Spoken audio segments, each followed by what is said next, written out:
As the leader of your company, your overall mindset, attitude, and outlook have a huge impact on everyone in your organization and ultimately your profitability and success. But as a human being, how do you manage the stress of, marital and relationship challenges, health issues,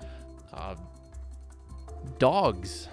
What if your dog gets sick, right?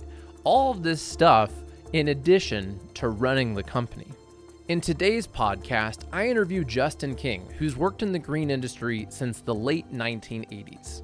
Justin shares how he's developed a warrior mindset that has increased his employee loyalty and helped him persevere through the most challenging times. In today's interview, Justin is pretty vulnerable. He shares some really personal challenges that he's experiencing both in his business and in his personal life. And I guarantee that as a fellow human, you're dealing with some variation of these challenges too. So how do you get through it?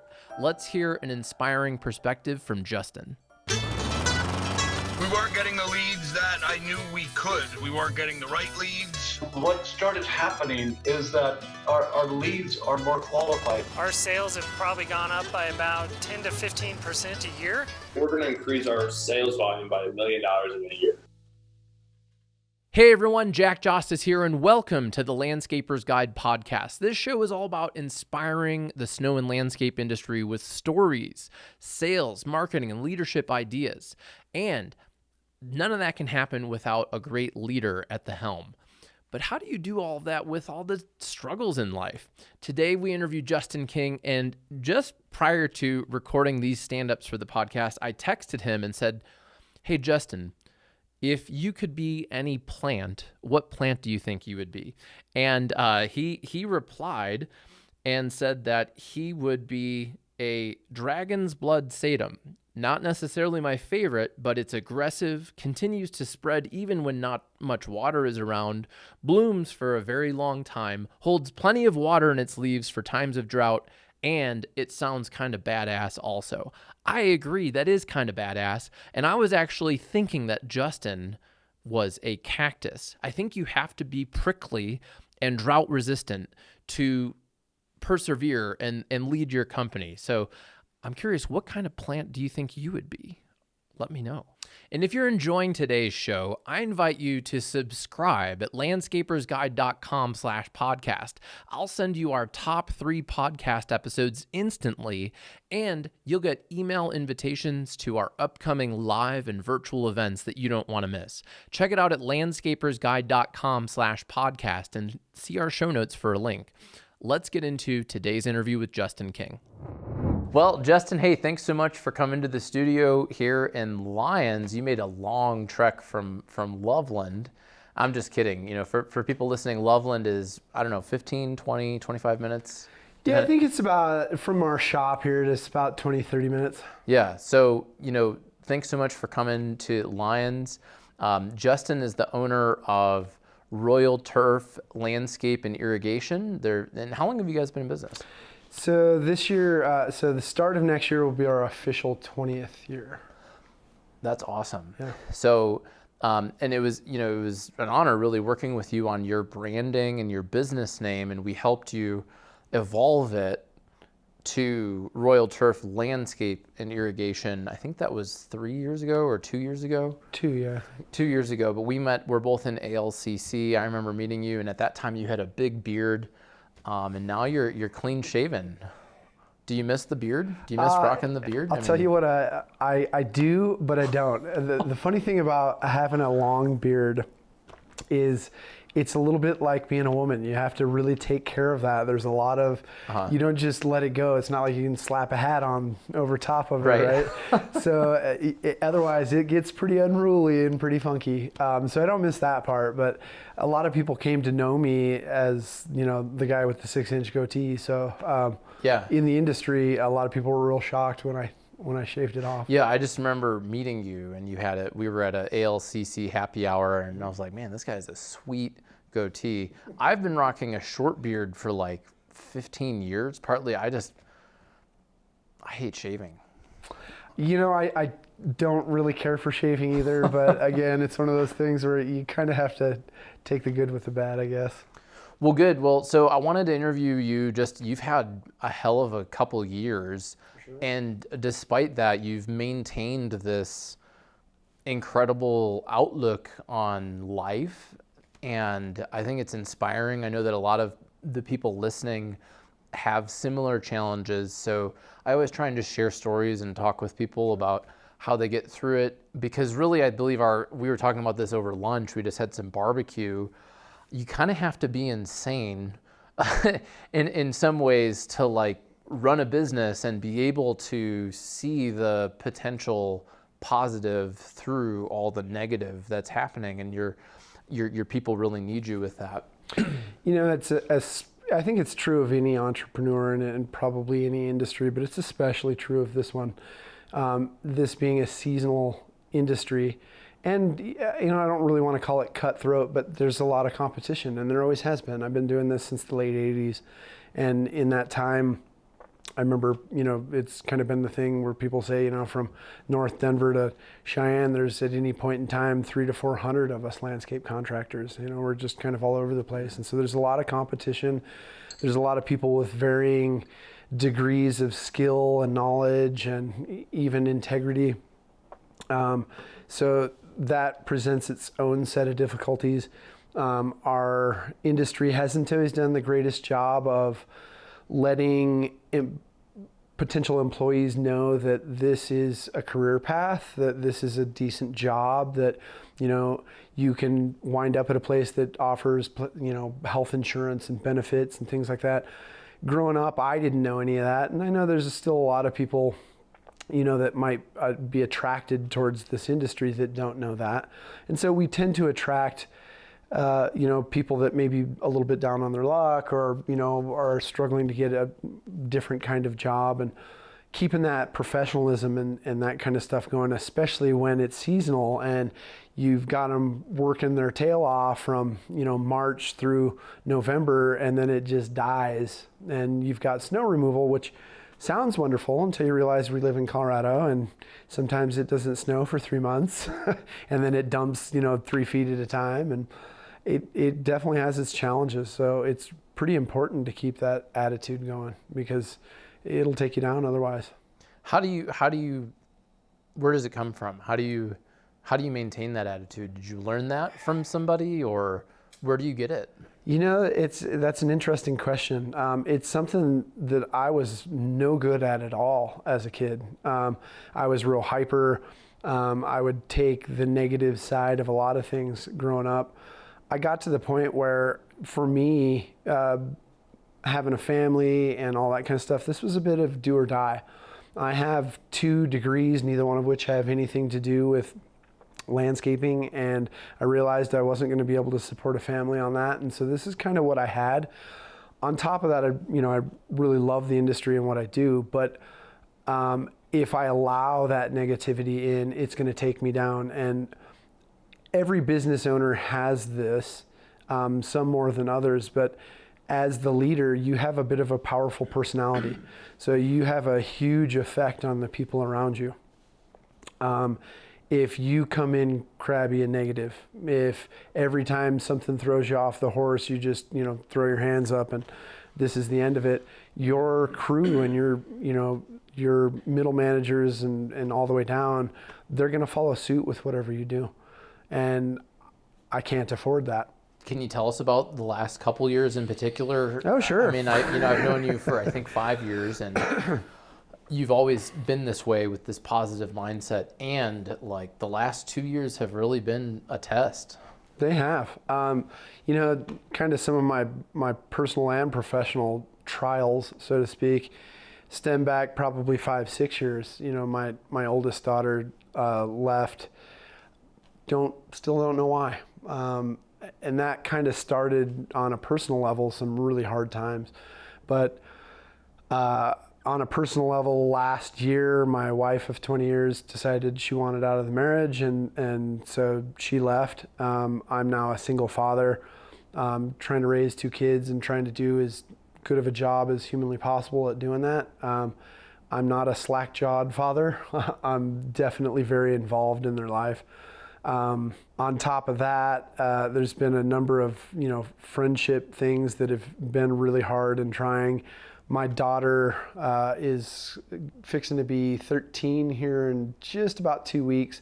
And about 2 months ago, we found out she had type 1 diabetes. And she was already going through a really, really hard time with, the divorce. And she's at that age, right? She's 13. And so hormones and all the things that are changing, getting ready for high school, all the things that any 13-year-old goes through, and especially a 13-year-old girl. So it was hard enough what she was going through, and then the divorce, and then the diabetes. And she's, you asked if anybody ever taught me any of that, and I guess I missed her. She did teach me a lot. Watching her persevere through a lot of this stuff really helped keep my own grounding. But between the divorce and that, I had my own health issues. I've got diverticulitis, and so I've been in the hospital a couple times for that. Trying to keep hold of the family house that, our kids grew up in was hard. Finding financing, that was a long year worth of, kind of struggling that out. And there's really probably even more on the personal level, but on the professional level, it's been just as hard. Just before COVID in 2020, we had a really good foreman who left the shop at night to go home. He rode his motorcycle home, got to 71st Street. A lady was texting, turned right in front of him, T-boned him on his motorcycle. He flipped over and died on site. That was really, really hard for the entire company, and me included. I'm really close with the people that I work with. But he had a really big following and personality at our company. His brother-in-law worked there, still does. Couple of best friends, his sister-in-law. So there was a lot of people that were really tied to Kevin. So that was a really hard thing. We had kind of a mass exodus where I lost my operations manager, my head scheduler, our head technician, another technician, kind of all in the same grouping, I guess, if you will, all for very different reasons. They didn't leave because they were disgruntled. It just is the way life worked out. But all of these things have been exceptionally hard to persevere through. I only had two choices. Choice number one is, woe is me, and this is sucky, and I don't know what we're gonna do, and throw my hands up and quit, or to say tomorrow's gonna be a good day. Tomorrow's gonna be a good day. And the honest truth is, there was plenty of times I said tomorrow's gonna be a good day, and it wasn't. There's plenty of times I promised my men and ladies that, hey, tomorrow's going to be a good day, and it wasn't. But the more I held strong and the more I stood up straight, the more they felt like I was someone that they could follow. And so as a team, we pulled it out. And we're on the precipice of greatness. And I don't think any of that would have been possible if I'd not taken a good attitude towards it. And on a personal level too, my kids are thriving. They're doing really, really well. My daughter's doing amazing with diabetes. My son just got his black belt in karate at 10 years old. Yeah. And so they're doing good too. And I think that's a direct result of that as well. Wow. Yeah. Thank you so much for sharing this on here.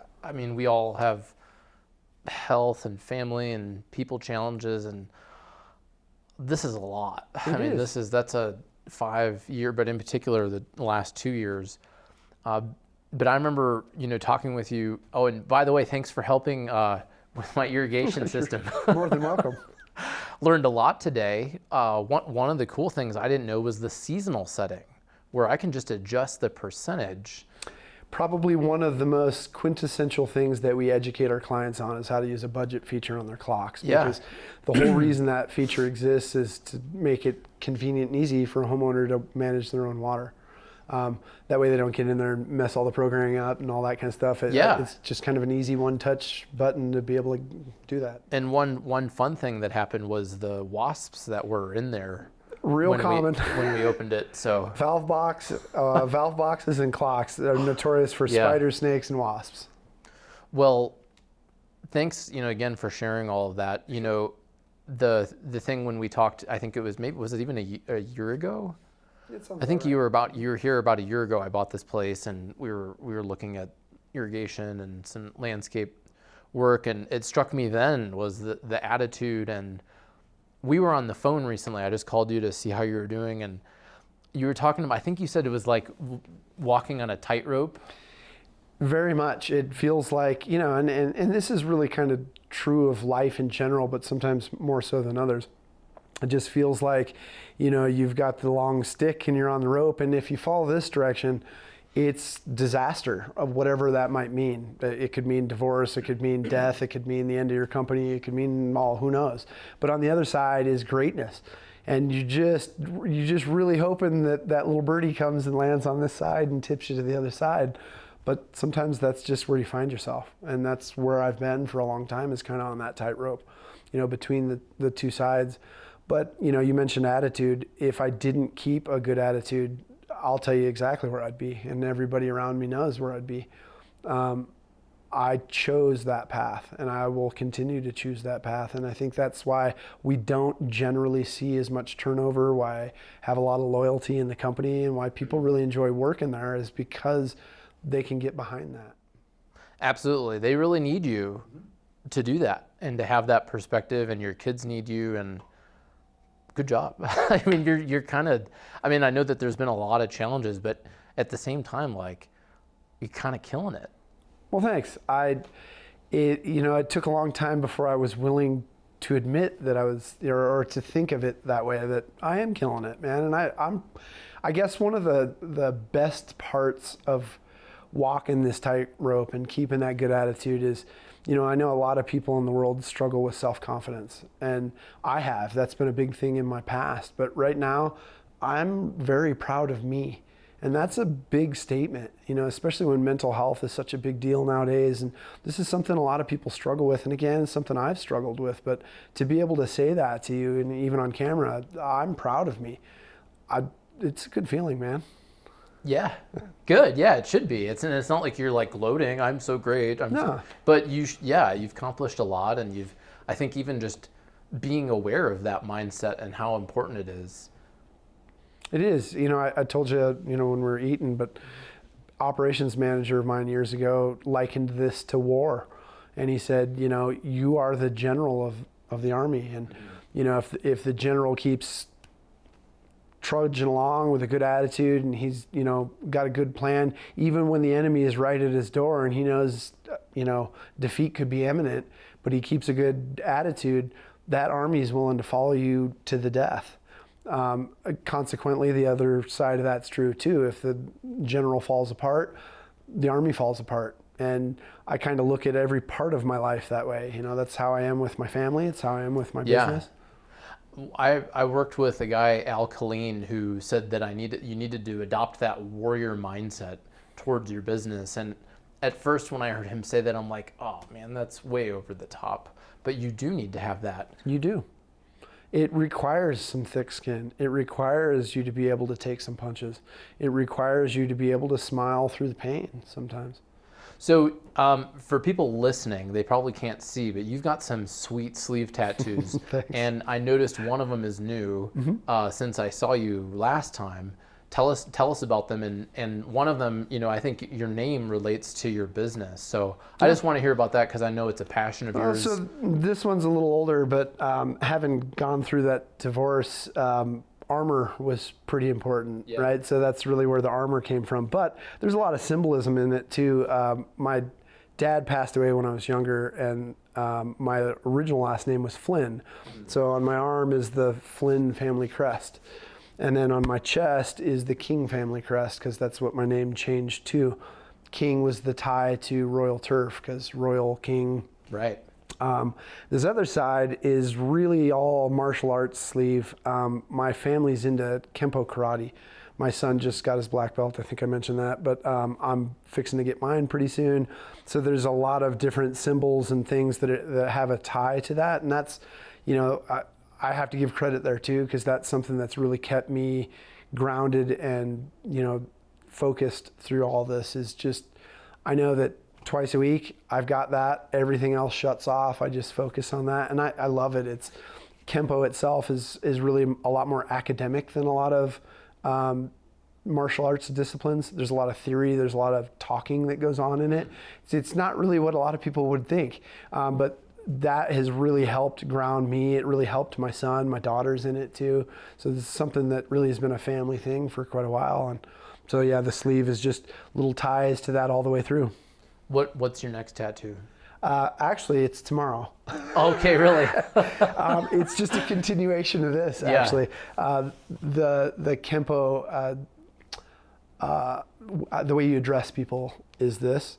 And so it's a sun with that in it and some clouds and some other stuff that just kind of ties to it. Do you have a tattoo artist that you've worked with for these? Or are they No, different people? it's really funny. For those people who don't know much about tattoos, tattoo artists are no different than landscapers, which are no different than digital marketing people. There's some wonderful ones and there's some not so wonderful ones.